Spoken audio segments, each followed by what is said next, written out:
Oke. Assalamualaikum warahmatullahi wabarakatuh. Selamat pagi semua. Baiklah, kami dari kelompok 2 akan mempresentasikan mengenai materi hari ini, yaitu Technology and Business atau teknologi dan bisnis. Pada kesempatan kali ini, saya Rahayuanini Ratwirnandi sebagai pembicara pertama, dan rekan saya nanti ada Wahyuni Syafitri dan Zakiul Fikri. Untuk materi teknologi dan bisnis itu nanti akan terbagi dari 2 materi, yaitu The History of Technology, sejarah perkembangan teknologi, dan nanti ada E-commerce atau perdagangan elektronik. Nah, pada materi pertama, yaitu The History of Technology atau sejarah perkembangan teknologi, itu akan dijelaskan oleh saya dan rekan saya, Zakil Fikra. Untuk sejarah perkembangan teknologi, itu seperti yang kita ketahui bahwa sejarah itu terbagi dari beberapa tahap, di mana pada sejarah perkembangan teknologi ini terbagi dari 5 tahap, yaitu teknologi zaman prasejarah. Teknologi zaman prasejarah itu maksudnya adalah teknologi sebelum kita mengenal yang namanya tulisan. Yang kedua, nanti ada teknologi zaman kuno, di mana pada zaman ini nanti kita sudah mulai berkembang mengenai teknologi berupa sudah mengenal tulisan. Lalu yang ketiga ada teknologi zaman pertengahan. Pada teknologi zaman pertengahan ini itu semuanya sudah mulai berkembang, di mana dia sudah berada di tengah-tengah fase teknologi, di mana kita sudah nanti mengenal yang namanya seni. Lalu nanti ada teknologi era revolusi industri, di mana nanti kita mengenal yang namanya teknologi mesin, di mana mengolah suatu produksi. Lalu yang terakhir nanti ada namanya perkembangan teknologi abad 20 sampai sekarang. Nah, pada pembagian sejarah perkembangan teknologi ini, saya diberi kesempatan untuk membahas mengenai teknologi zaman prasejarah. Teknologi zaman prasejarah, seperti yang saya sebutkan sebelumnya, bahwa prasejarah itu maksudnya adalah manusia hidup di mana sebelum mengenal tulisan. Nah, pada zaman ini manusia cenderung memanfaatkan teknologi yang mereka buat untuk kepentingan mereka sendiri.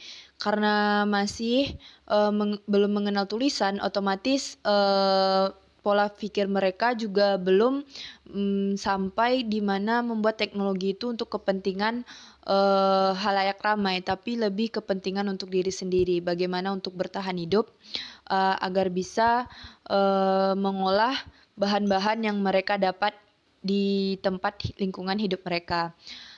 Salah satu teknologi yang ditemukan pada zaman prasejarah ini salah satunya adalah api, di mana pada zaman ini manusia membuat api melalui pukulan-pukulan batu atau bisa kita sebut dengan alat-alat batu. Nah, dari percikan-percikan batu nantilah yang nantinya akan memunculkan api. Untuk tahap-tahap sejarah selanjutnya dijelaskan oleh rekan saya. Kepada Zakil Fikra dipersilahkan. Baiklah, yang kedua adalah teknologi zaman kuno. Zaman kuno di sini yang dimaksud adalah zaman setelah prasejarah sebelum abad pertengahan. Zaman ini rentan waktunya cukup lama, termasuk zaman nabi-nabi, peradaban kuno, dan lain-lain. Sehingga banyak penemuan-penemuan pertama yang menjadi dasar untuk penemuan selanjutnya ditemukan di zaman ini. Peradaban manusia berkembang pesat. Sebagai contoh adalah peradaban Mesir kuno yang kita kenal dengan piramidanya. Bahkan, teknik bedah plastik sudah ditemukan dasarnya pada zaman ini. Manusia mulai membuat teknologi untuk keperluan massal seperti kapal dan bangunan. Pada zaman ini, manusia juga sudah mengenal tulisan. Ditemukan peninggalan sejarah yang terdapat tulisan. Yang ketiga adalah teknologi zaman pertengahan. Menurut beberapa sumber, zaman pertengahan adalah sekitar abad ke-5 Masehi sampai abad ke-15 Masehi. Satu hal yang bisa kita sorot perkembangan teknologi pada masa ini adalah dari sisi seni. Pada masa ini, banyak kesenian-kesenian baru muncul. Jika dilihat dari sisi geografisnya, benua Eropa lah rajanya pada masa ini. Perkembangan teknologi hampir semua dipelopori orang-orang Eropa. Ilmu pengetahuan mulai berkembang pesat, dan ditemukannya rumus-rumus matematika dan teori-teori fisika. Pada zaman ini, juga penjelajahan mulai umum dilakukan, sehingga sudah bisa ditemukan kompas pada zaman ini. Yang keempat adalah teknologi era revolusi industri. Manusia yang bertambah banyak menandakan permintaan akan kebutuhan hidup semakin banyak.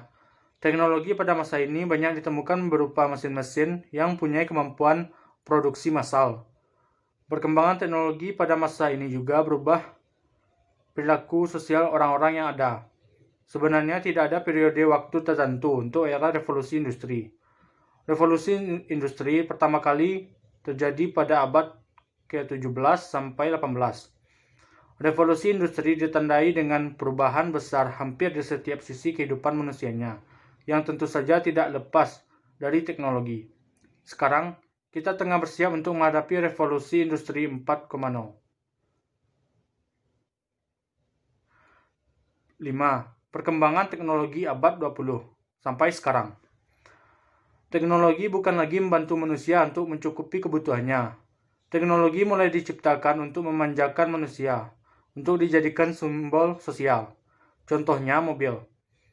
Awal penciptaan mobil adalah untuk mempercepat manusia menempuh perjalanan jauh. Logikanya, hal yang dibutuhkan untuk membuat sebuah mobil sesuai tujuan utamanya adalah ban bakar, dan mesin. Tapi sekarang kita bisa lihat, mobil bukan hanya sebagai alat transportasi. Dengan segala fitur canggih di dalamnya, mobil seakan menjadi indikator status sosial seorang. Salah satu lagi contoh teknologi yang sebenarnya tidak terlalu dibutuhkan manusia, tapi hanya untuk memanjakan manusia adalah sistem belanja online. Manusia tetap bisa belanja tanpa koneksi internet, tapi dengan adanya sistem belanja online, manusia seakan dimanjakan. Itulah beberapa pembabakan perkembangan teknologi. Jika kita lihat polanya, semakin lama teknologi bukan hanya membantu kehidupan manusia, tapi perlahan mulai menggeser dari dan menggantikan kehidupan manusia. Seperti penggantian tenaga kerja dengan mesin. Selama peradaban manusia masih ada, teknologi akan terus berkembang. Untuk itu, agar tidak kalah dengan teknologi, kita sebagai manusia yang hidup di era teknologi maju harus bisa mengendalikan teknologi yang ada. Yang kedua, yaitu e-komersi. Pengertian e-komersi menurut ahli.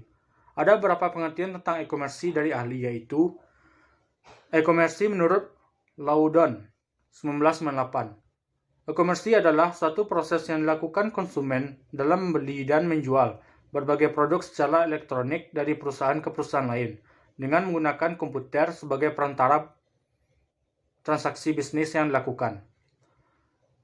Kedua, e-komersi menurut Kalakota dan Winston 1997. Kalakota dan Winston meninjau pengertiannya dari empat perspektif, yaitu 1.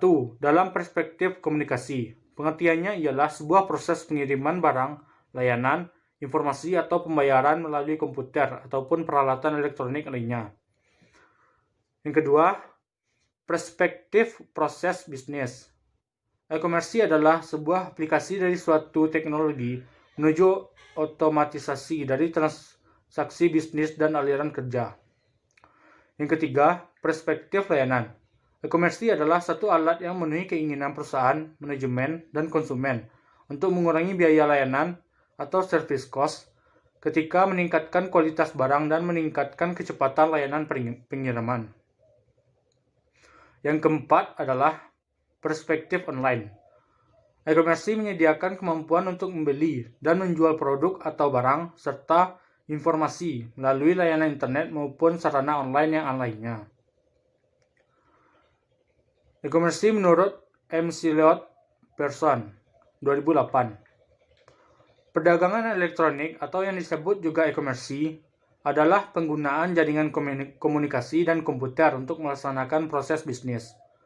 Pandangan populer dari e-komersi adalah penggunaan internet dan komputer dengan browser web untuk membeli dan menjual produk. Menurut Shelley Cashman, 2007, e-komersi atau kependekan dari elektronik komersi atau perdagangan secara elektronik merupakan transaksi bisnis yang terjadi dalam jaringan elektronik seperti internet.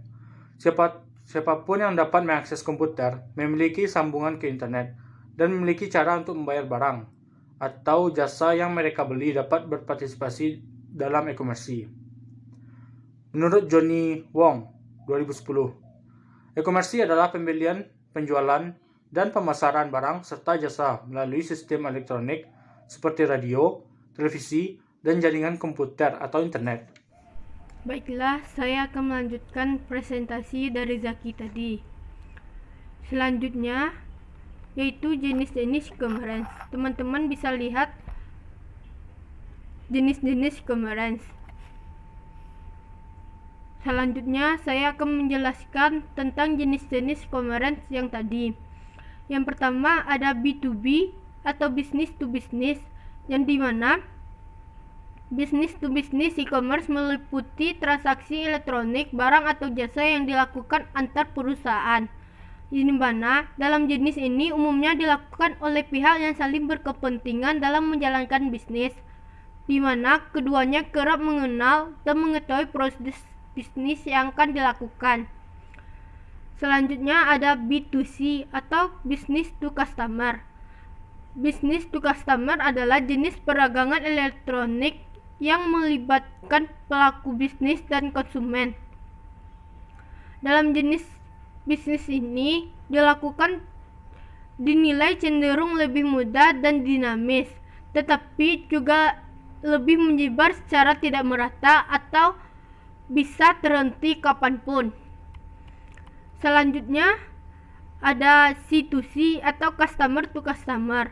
Sesuai dengan namanya, jenis e-commerce ini dilakukan antar konsumen dengan konsumen yang meliputi semua transaksi elektronik, barang, dan jasa. Pada umumnya, transaksi ini dilakukan oleh pihak ketiga yang menyediakan platform secara online untuk bertransaksi. Contohnya konsumen dari suatu produsen akan memasarkan kembali produk ke konsumen lainnya. Selanjutnya ada C2B atau customer to business. Customer to business adalah jenis perdagangan elektronik yang dimana konsumen menyediakan produk atau layanan ke suatu perusahaan. Jenis ini berbeda dengan B2C, di mana bisnis menghasilkan produk serta layanan konsumsi konsumen. Selanjutnya ada B2A atau business to administration. Business to administration adalah jenis perdagangan elektronik yang mencakup transaksi yang dilakukan secara online antar perusahaan dan administrasi publik, yang dimana jenis perdagangan elektronik ini meningkat dalam beberapa kurun waktu terakhir dengan investasi yang dilakukan melalui pihak pemerintah. Yang terakhir ada O2O atau online to offline, yang dimana online to offline adalah jenis perdagangan elektronik yang menarik pelanggan dari online untuk ke toko fisik. Online to offline akan mengidentifikasi konsumen di online seperti iklan pemerintah, seperti iklan di internet dan email, lalu menggunakan pendekatan untuk menarik pelanggan supaya meninggalkan kebiasaan belanja secara online. Selanjutnya ada keuntungan yang bisa didapat menggunakan e-commerce. Yang pertama, buka 24 jam. Yang dimana jika toko fisik memiliki waktu yang terbatas, lain halnya dengan perdagangan elektronik melewati situs online yang bekerja sepanjang waktu. Tentu hal ini akan memudahkan pelanggan untuk memesan barang kapanpun dan dimanapun. Selanjutnya ada menghemat waktu. Terkadang banyak orang yang rela melakukan perjalanan jauh untuk membeli suatu barang di toko. Alasannya beragam. Salah satunya, produk tersebut tidak dapat ditemukan di tempat lain. Maka, keberadaan e-commerce tentunya akan membantu pelanggan untuk mengunjungi toko dengan lebih mudah, cepat, dan praktis hanya dengan beberapa klik saja.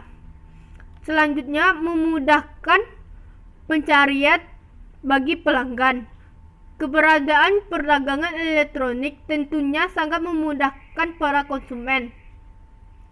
Yang jika biasanya konsumen diharuskan mengelilingi toko untuk mencari produk yang diinginkan. Hal ini tidak berlaku saat berbelanja di situs e-commerce. Pelanggan hanya perlu mencari nama produk di kotak pencarian, maka laman akan memberikan referensi mengenai produk atau barang yang dicari. Selanjutnya ada biaya lebih terjangkau, yang dimana salah satu keuntungan yang menonjol pada bisnis perdagangan elektronik adalah harga yang relatif lebih murah. Hal ini dapat terjadi karena bisnis dengan model ini tidak memerlukan toko fisik. Dengan kata lain, Anda akan menghemat biaya untuk membangun atau menyewa toko. Selanjutnya, yang terakhir, tidak ada batasan geografis, yang dimana saat memiliki toko fisik berarti teman-teman tidak akan terbatas pada wilayah tertentu. Namun, hal ini tidak berlaku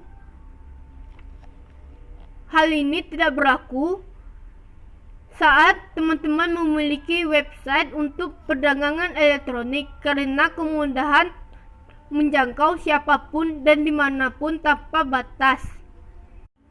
Hanya itu yang dapat saya sampaikan. Kembali kepada moderator.